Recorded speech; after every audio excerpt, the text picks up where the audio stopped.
Sir dictation ಕೊಡಿ. ನಾನು ನನ್ನನ್ನೇ ಕೊಡಬೇಕು ಅಂತಿದ್ದೆ, ಆದರೆ ಈಗ ಡಿಕ್ಟೇಷನ್ ಕೂಡ ಹಾಗಾಯಿತು. ಕಾನೂನು ಪ್ರಕಾರ ನೀವು ನಡ್ಕೋತಿರೋದು ತಪ್ಪು ಸರ್.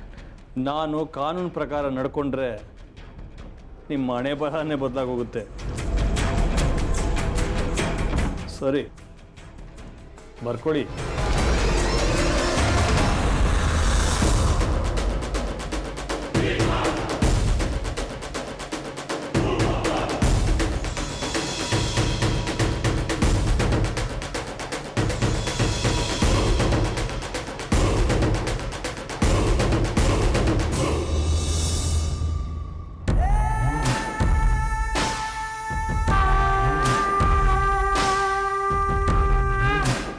ನಾನು ನಿಮ್ಮನ್ನು ತುಂಬ ಪ್ರೀತಿಸ್ತೀನಿ. ಬರ್ಕೊಳ್ಳಿ, ಇದೇ ಡಿಕ್ಟೇಷನ್.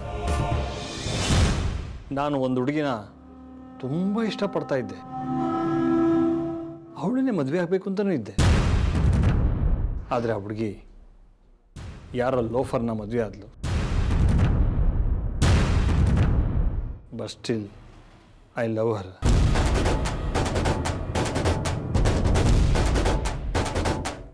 ಅವಳಿಗೆ ಅವಳ ಗಂಡನ ಕಂಡ್ರೆ ಇಷ್ಟ ಇಲ್ಲ. ಆದರೂ ಅವಳು ಅವನ್ನ ಬಿಟ್ಕೊಡಲ್ಲ. ಇದು ಅವಳು ಬರೀತಿರೋ ಲವ್ ಲೆಟರ್. ಬರ್ಕೊಳ್ಳಿ. ನನ್ನ ಗಂಡನ ತುಂಬ ದ್ವೇಷಿಸ್ತೀನಿ. ಅವನೊಬ್ಬ ಅಪ್ರಯೋಜಕ, ಈಡಿಯಟ್.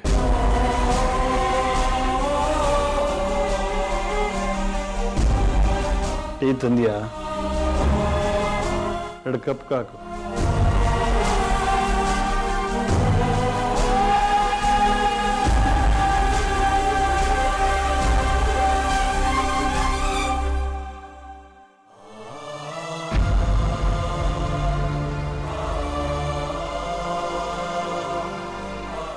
ಜಾನ್ವಿ, ಡಿಕ್ಟೇಷನ್ ಬರ್ಕೊಂಡ್ರಲ್ಲ, ಅದನ್ನೊಂದ್ಸಲ ಓದಿ.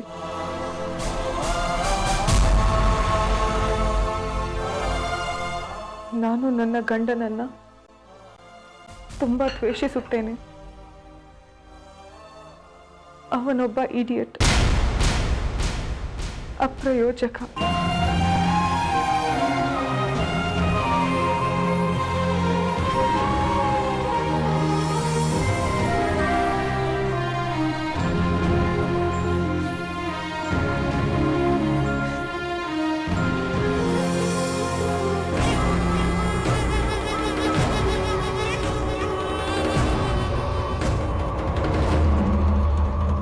ನಾ ಹೊರಡ್ಬೋದಾ ಸರ್? ಓ, 8 ಗಂಟೆ ಆಯಿತು. ಹೊರಡಿ.